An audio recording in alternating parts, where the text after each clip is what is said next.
Class 12 आज हम बात करेंगे इलेक्ट्रोकेमिकल सीरीज की। ठीक है, तो इलेक्ट्रोकेमिकल सीरीज क्या होती है?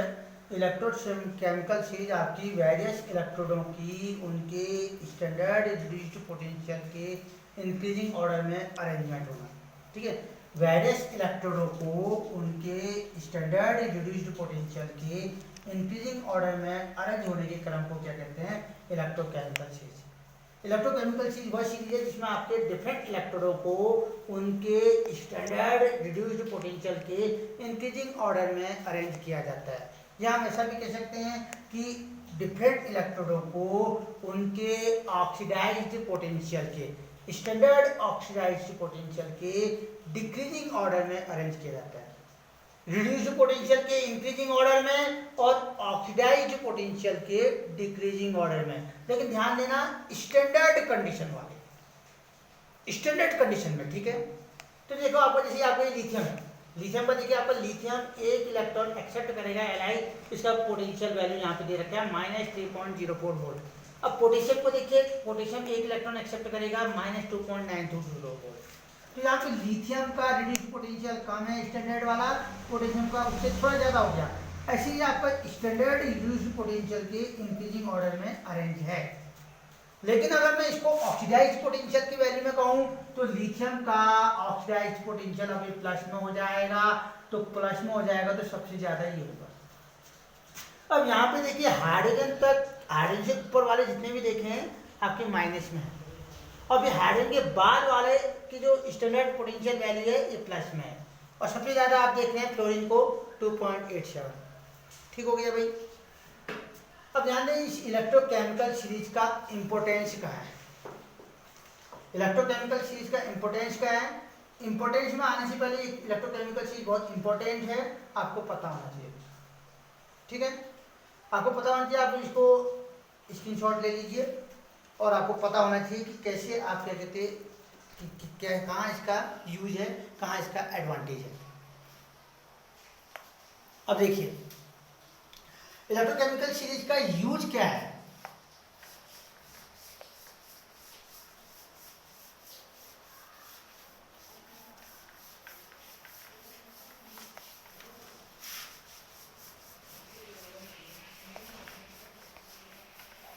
इलेक्ट्रोकेमिकल सीरीज का यूज, सबसे पहला यूज आपका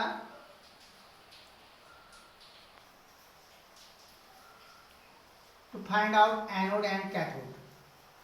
find out anode and cathode inner cell.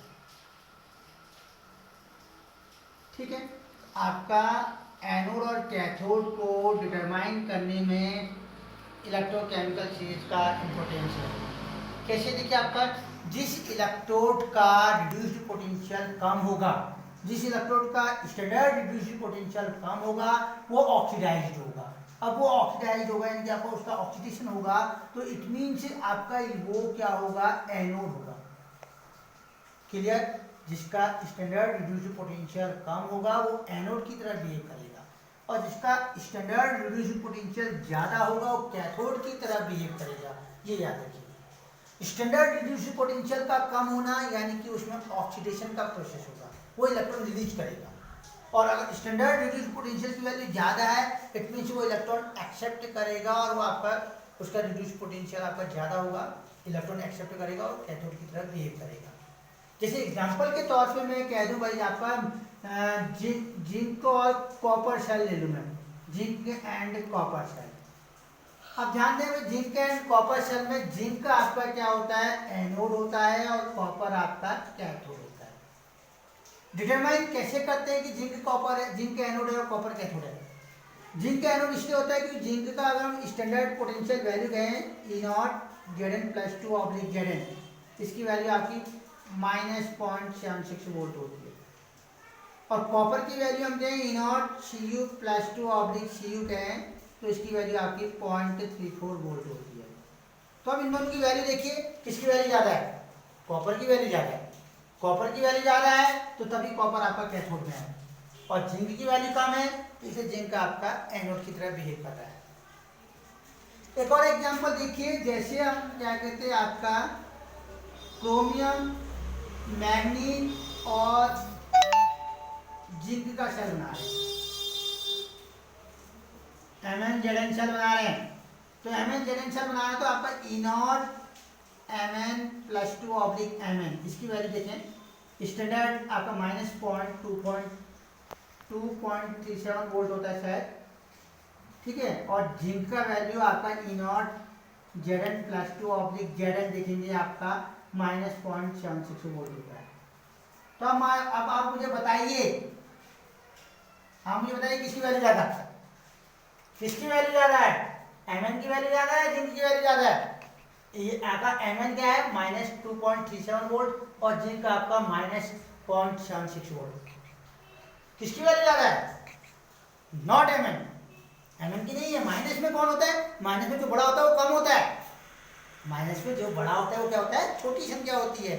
और माइनस में जो छोटे होता है वो बड़ा होता है। देखो -2.37 है ये और ये -0.76 है, तो वैल्यू -0.76 की ज़्यादा होगी, ठीक है।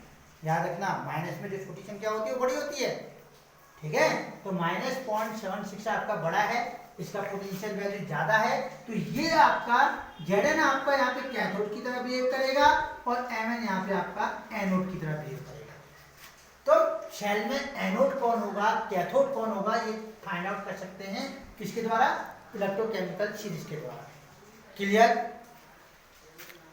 दूसरा इंपॉर्टेंस देखिए, दूसरा इंपॉर्टेंस आपका oxidising and reducing agent determine करना है। ऑक्सीडाइजिंग एजेंट और रिड्यूसिंग एजेंट।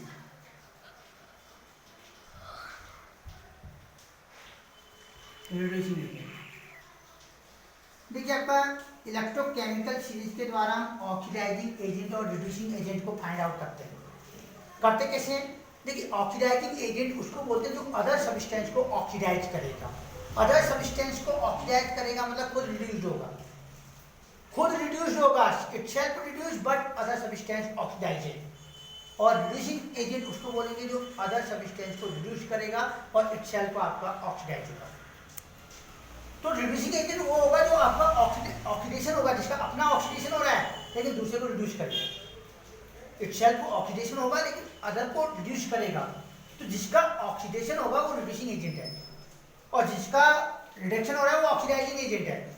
तो कहने का मतलब ये है कि जिसका स्टैंडर्ड रिड्यूस्ड पोटेंशियल की वैल्यू ज़्यादा है, ध्यान दें, जिसके स्टैंडर्ड रिड्यूस्ड पोटेंशियल की वैल्यू ज़्यादा है उसका रिडक्शन हो रहा है। रिडक्शन हो रहा है तो वो आपका